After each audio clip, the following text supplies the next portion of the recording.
On parlait du CBD pour les chiens la semaine dernière, donc vous l'aurez compris, on va parler du CBD pour les chats. Donc de son nom complet cannabidiol, le CBD est de plus en plus prisé pour ses effets bénéfiques sur les humains, puisque le CBD ne contient pas de THC, donc ce n'est pas une drogue, il n'y a pas d'effet psychantrope ou euphorisant. Mais est-ce que c'est recommandé pour le chat? Je vous dis tout dans cette vidéo.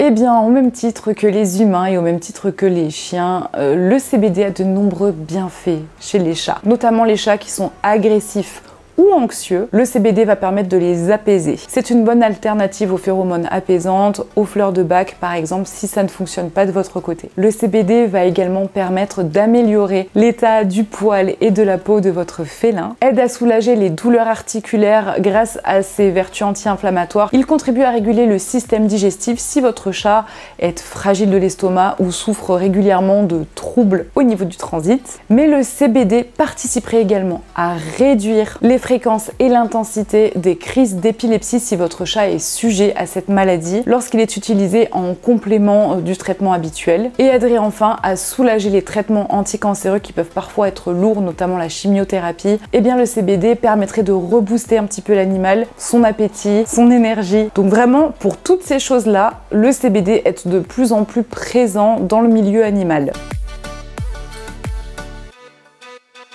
Mais attention, tous les CBD ne se valent pas, il y a des marques meilleures que d'autres, des marques plus concentrées que d'autres. Donc déjà, il vous faut donner une marque de qualité et surtout sans THC, bien évidemment. Le but, c'est pas de donner du cannabis à son animal. Il vous faut choisir un produit qui soit spécialement formulé et dosé pour les chats. Le mieux, c'est de voir avec votre vétérinaire quelle forme est à privilégier pour votre félin. Sachant que le CBD existe en spray, ça existe sous forme de baume et ça peut également s'administrer en interne avec des pâtes ou des friandises déjà existantes à avaler. Et oui, on fait même du CBD avec des goûts particuliers pour apporter de l'appétence puisqu'on les connaît, n'est-ce pas? Chaque chat est différent, donc il se peut toujours qu'il y ait des effets secondaires. Et ça, c'est important de le rappeler. Les effets secondaires qu'on peut observer, ça va être une consommation excessive d'eau, ça va être des diarrhées, des troubles digestifs, ça peut être un petit peu de somnolence, et il est fortement déconseillé d'en donner à des chatons non sevrés ou à des femelles gestantes.